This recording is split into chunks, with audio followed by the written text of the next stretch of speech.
just go ahead and say it. My life's not that interesting.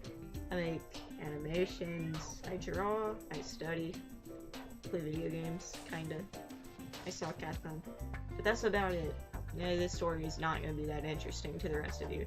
But okie doke, in 10th grade, I'm gonna be a junior. Wait, how old am I? I'm a junior right now, yeah. Okay, there's definitely one day I'm gonna remember. The first part of my morning was pretty much the same, you know, go to geometry class. But, I went to our school's bathroom for whatever reason. Please understand that at my school, we do not have privileges like the rest of you people do. We do not get toilet paper. In our school's bathrooms, there are either no doors, or no locks, or some of the toilets lack stalls. Literally, they lack a stall. Okay, alright. But I decided to go to one of the actual stalls for obvious reasons. I mean, there's no lock on it, obviously, but it had a door. And on that door, on the inside, there's an advertisement for oral sex and blowjobs, and to expose these people. And there's also this phone number. So I'm just kind of like, huh.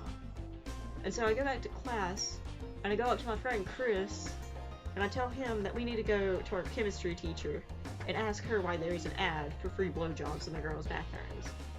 So, we decide to go upstairs to her class, and we ask her of her opinion.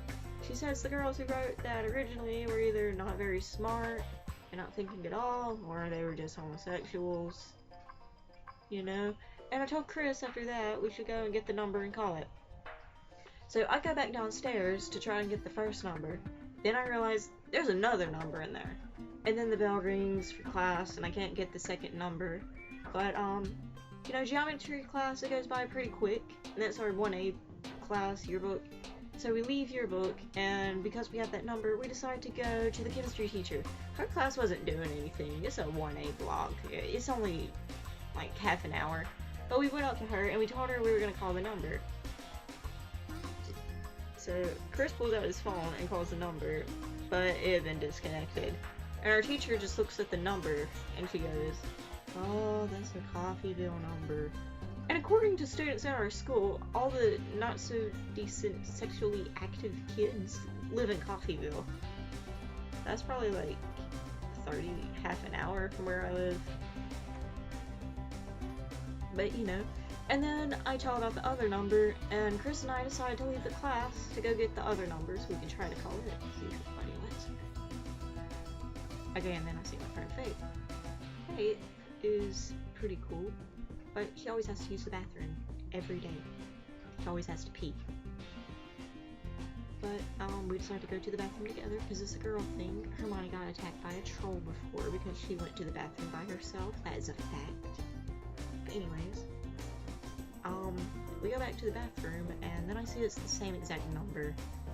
So I go back upstairs, and while the three of us were walking back to class, in the hallway in front of one of the teacher's doors, we see a condom still in its package. Now, Chris decides to be stupid. He puts his foot on it, and he drags it all the way back. Yeah, he drags it all the way back to chemistry class. And then he slams it on the teacher's desk, and she just looks at it, and she's disgusted. Then after that, we leave. And before we go back to yearbook class, Chris, he has a bright idea going outside to a class to a teacher he does not like. And so we go outside to that class, because the class is outside, and we were outside the door to an outside class. Yeah. So we unwrap the condom, and then he just sticks it outside her door. And we run off back to yearbook class, and we tell our story to our yearbook teacher. She was laughing, but through her laughter we can see immense disappointment. Okay, and then later on that day, apparently two of the teachers saw it and they were disgusted and they were scared and confused and were wondering how the heck two students would be able to do the do this fast, especially outside the teacher's door. That's about it. I don't know how to end the video.